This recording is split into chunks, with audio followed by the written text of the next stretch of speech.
संसाधनों का सेतु बनाकर विकास दिलाना चाहती हूँ। संसाधनों का सेतु बनाकर विकास दिलाना चाहती हूँ। हाँ, मैं राष्ट्र निर्माण करना चाहती हूँ। घर आई उस नई नवेली दुल्हन को, घर आई उस नई नवेली दुल्हन को लक्ष्मी समान दर्जा दिलाना चाहती हूँ। हाँ, मैं राष्ट्र निर्माण करना चाहती हूँ। आरक्षण की इस दौड़ में, आरक्षण की इस दौड़ में बेटियों को उनकी मां के गर्भ में आरक्षण दिलाना चाहती हूँ। हाँ, मैं राष्ट्र निर्माण करना चाहती हूँ। आज इस पवित्र विद्यालय प्रांगण में ज्ञान की स्थली, जहां पर हम सबसे पहले मां सरस्वती की पूजा अर्चना करते हैं, इस विद्यालय में उपस्थित आज के इस सुंदर कार्यक्रम में सर्वप्रथम मंचासीन आज के हमारे कार्यक्रम के समस्त अतिथिगण, अमगांव से पधारे हुए प्रभा शिक्षा निकेतन विद्यालय के मेरे पितातुल्य आदरणीय श्री अशोक पालीवाल जी, क्राइस्ट कॉन्वेंट स्कूल से पधारे हुए हम सभी के सीनियर, मेरे भी मैं सर कहूंगी, आदरणीय श्री धनबालन सर जी। उसके बाद तत्पश्चात मंचासीन DGLP पब्लिक स्कूल से पधारे हुए मेरे बड़े भाई आदरणीय श्री मुकेश बुधौलिया जी, साथ ही मंचस्थ नगर के प्रतिष्ठित विद्यालयों में से एक सेठ छोटेलाल विद्यालय के प्रबंधक आदरणीय श्री धीरेन्द्र श्रीवास्तव जी, स्वर्णकार समाज के नवनिर्वाचित अध्यक्ष आदरणीय श्री सुरेश सोनी जी, आदरणीय धर्मेंद्र कोष्टा जी एवं कैलाश यादव जी, और उनके तत्पश्चात मंचस्थ आदरणीय श्री दिनेश लोधी जी, जो हमारे आज के इस कार्यक्रम में जो नई कार्यकारिणी का गठन हुआ है उसके नवनिर्वाचित अध्यक्ष भी है। साथ ही साथ समस्त मीडिया बंधु, नगर से विभिन्न विद्यालयों से पधारे हुए विद्यालयों के प्रबंधक एवं शिक्षकगण, मेरे सभी वरिष्ठ जन, मंच का कुशल संचालन कर रहे मेरे मामा जी आदरणीय अजेश मौसर जी, जिनको मैं देख पा रही हूँ, जिन तक मेरी आवाज पहुंच रही है, समस्त मातृशक्ति, आदरणीय हरि सर, जो समय समय पर अपना योगदान विद्यालय परिवार को देते रहते हैं, ऐसे समस्त साथी, मेरे सभी वरिष्ठ एवं कनिष्ठ जन, मातृशक्ति, मैं हिंद एंजल्स पब्लिक स्कूल की डायरेक्टर इंजीनियर शिवांगी राजपूत हाथ जोड़कर आप सभी को सादर नमन, वंदन एवं अभिनंदन करती हूँ। आज मेरा ये परम सौभाग्य है कि मुझे आप सभी के समक्ष उपस्थित होकर अपनी बात, अपना वक्तव्य रखने का मौका जो मिला है। सर्वप्रथम मैं जो नवनिर्वाचित कार्यकारिणी का गठन हुआ है उनके सभी सदस्यों को बहुत बहुत बधाई एवं शुभकामनाएं देती हूँ और आशा करती हूँ कि आगे आने वाले समय में अपने कार्यकाल में जो इस एसोसिएशन का उद्देश्य है उसको पूरा करने में बिल्कुल समर्थ होंगे और उसका अच्छे से पालन करेंगे। तो आज मैं अपनी बात शुरू करती हूँ। बहुत सारी चीजें आपको भी पता होंगी, कुछ मुझे पता है, तो ये एक अच्छा प्लेटफॉर्म है कि हम सब जब यहाँ पर आमने सामने बैठे हुए हैं तो जो चैलेंजेस और जो चुनौतियां हैं प्राइवेट स्कूल्स, उन चुनौतियों का जो सामना करते हैं वो हम सब आपस में बैठकर उन पर बात करें। आपने देखा होगा कि जितने भी प्राइवेट स्कूल्स हैं वो हमारे भारत देश के एजुकेशनल इंफ्रास्ट्रक्चर की रीढ़ की हड्डी यानी कि बैकबोन होते हैं। अक्सर लोग क्या सोचते हैं कि जो स्कूल है वो सिर्फ और सिर्फ एक बिल्डिंग होते हैं। मैं ऐसा बिल्कुल नहीं मानती। जब उस बिल्डिंग की किसी कक्षा में बैठा हुआ कोई विद्यार्थी पढ़ता है तो वास्तव में वो कक्षा एक संस्कार का केंद्र कहलाती है, संस्कार का केंद्र बन जाती है।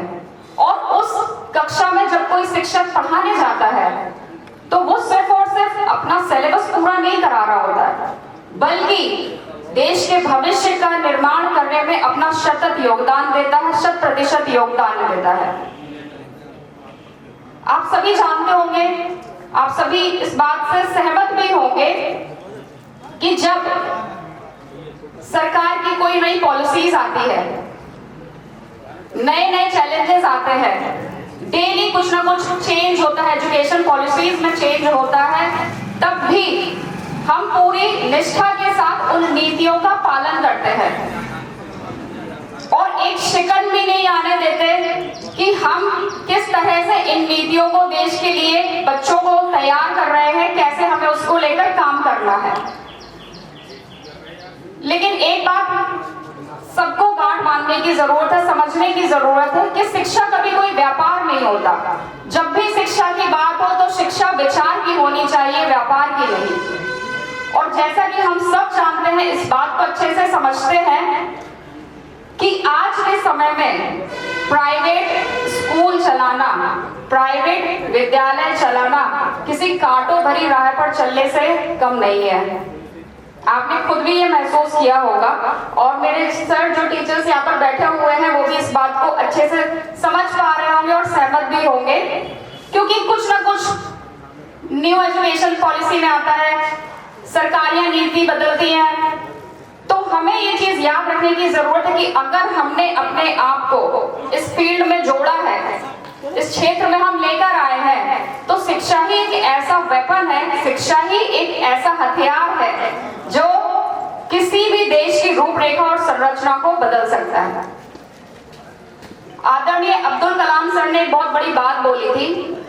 उन्होंने क्या बोला था कि in the very ancient time the world was driven by the man power followed by muscle power. After that the world was driven by the power of money, but at present time the world is driven by the power of knowledge. पहले के समय में क्या होता था कि दुनिया संचालित होती थी पैसे की ताकत से, मसल पावर से, लेकिन आज के समय में जो दुनिया है वो संचालित हो रही है सिर्फ और सिर्फ ज्ञान की ताकत से। इसीलिए संस्कृत में तथाकथित एक श्लोक भी आता है जो हर शिक्षित व्यक्ति है वो अपने आप को अगर देखेगा, अपना निचोड़ लेके आएगा तो वो पाएगा कि शिक्षा एक ऐसा धन है जिसको कभी कोई चुरा नहीं सकता। संस्कृत में एक श्लोक आता है, ना चौर्यहार्यम ना राजहार्यम, ना चौर्यहार्यम ना राजहार्यम ना भ्रातृभाज्यम ना च भारगाति वे कृते वर्धते नित्यम विद्या धर्म सर्वधनम प्रकारम। विद्या धन एक ऐसा धन है जो सारे धनों में सर्वश्रेष्ठ है। मानते हैं आप इस बात को? शायद यही कारण है कि आज हम सब यहाँ पर उपस्थित हैं और आज यहाँ पर आप मुझे सुन रहे हैं, मैं अपनी बात बोल रही हूँ। आज मैं इस मंच के माध्यम से दो बातें और आप सभी से कहना चाहूंगी कि आज के समय में सबसे बड़े दो चैलेंजेस क्या हैं। आज के समय में अगर हमें कुछ करना है, बच्चों के साथ कुछ करना है, तो आज के समय में अगर हमें अपने शिक्षा का स्तर और बढ़ाना है, हम चाहें कि क्वालिटी हो, अगर आप क्वालिटी और एथिक्स पर काम करेंगे ना तो समाज खुद ब खुद आपके सामने सर झुकाएगा। क्वालिटी कैसे मेंटेन करें, एथिक्स कैसे लेकर आए हैं, तो आज के समय में हमें बच्चों का जो निर्माण करना है उसमें हमें क्रिटिकल थिंकिंग, डिजिटल लिटरेसी, इन पर ध्यान देने की जरूरत है। साथ ही साथ इमोशनल मैनेजमेंट पर भी काम करने की जरूरत है। इमोशनल मैनेजमेंट क्या है? आपने देखा होगा कि आज के समय में जो शिक्षक यहाँ पर उपस्थित है कि आज के समय में कोई बच्चा अपने टीचर की बात सुनना नहीं चाहता, अग्रेसिव हो जाता है, कंट्रोल खो देता है।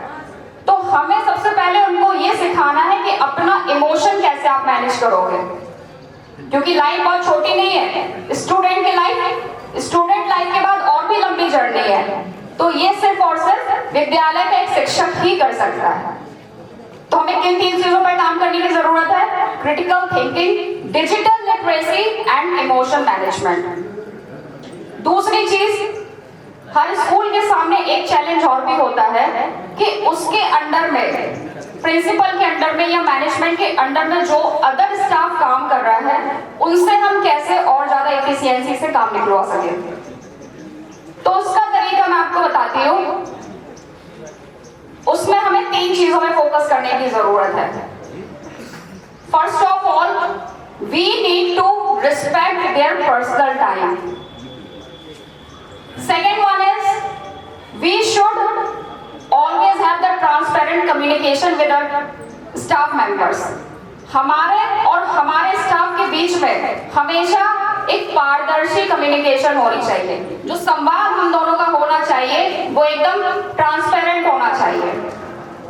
और तीसरी चीज, आपके अंडर में जो स्टाफ काम कर रहा है, we should always treat them with all the respect. हमें उनसे पूरे रिस्पेक्ट के साथ, पूरे सम्मान के साथ बात करनी पड़ेगी। क्योंकि मैंने ये ऑब्जर्व किया है, जब से मैं अपने विद्यालय से जुड़ी हूँ, विद्यालय परिवार से जुड़ी हूँ, तब से मैंने ये ऐसा देखा है कि एक अच्छा क्लासरूम बनाने के लिए जरूरी है कि उस कक्षा में जाने वाला जो शिक्षक है वो खुशमिजाज हो। अगर वो खुश होगा तभी वो एक अच्छा एटमॉस्फेयर क्रिएट कर सकता है, एक अच्छा एनवायरनमेंट ले सकता है, तभी जाके वो पूरी ऊर्जा और एनर्जी के साथ अपने बच्चों को पढ़ा पाएगा।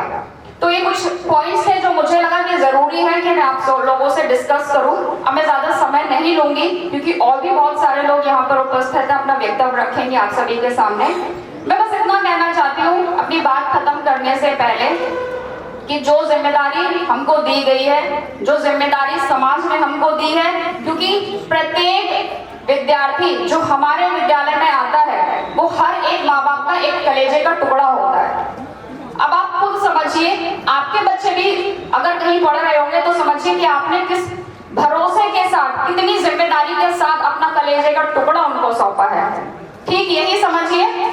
और हमेशा मैं आगे भी आपसे ऐसी कामना करती हूँ, ऐसी ईश्वर से प्रार्थना करती हूँ कि हमारी जो प्राइवेट एसोसिएशन की जो कार्यकारिणी बनी है वो आगे जो भी जिम्मेदारी उनको दी जाएगी उनका अच्छे से पालन करेंगी। इन्हीं शब्दों के साथ मैं अपनी वाणी को विराम देने से पहले कुछ लाइनें बोलकर अपनी बात यही समाप्त करूंगी, क्योंकि एक ऐसी फील्ड है ना, मैंने स्टार्टिंग में बताया था आपको, कांटों भरी राह। तो इस राह में कुछ मुश्किलें भी आएंगी, तो हार नहीं माननी है। कैसे भी चैलेंजेस आए, एसोसिएशन इसीलिए बनाया गया है ताकि हम अपनी परेशानियां एक दूसरे से साझा करके एक उसका अच्छा सॉल्यूशन निकाल सके, सही रास्ता निकाल सके। तो वो बात, वो लाइन कुछ इस तरह है कि ज़मीर जिंदा रख, कबीर जिंदा रख, ज़मीर जिंदा रख, कबीर जिंदा रख, सुल्तान भी बन जाए तो दिल में फकीर जिंदा रख।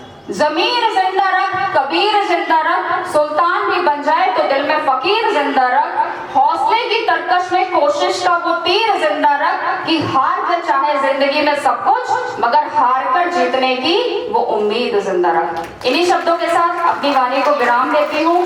जय हिंद, जय भारत।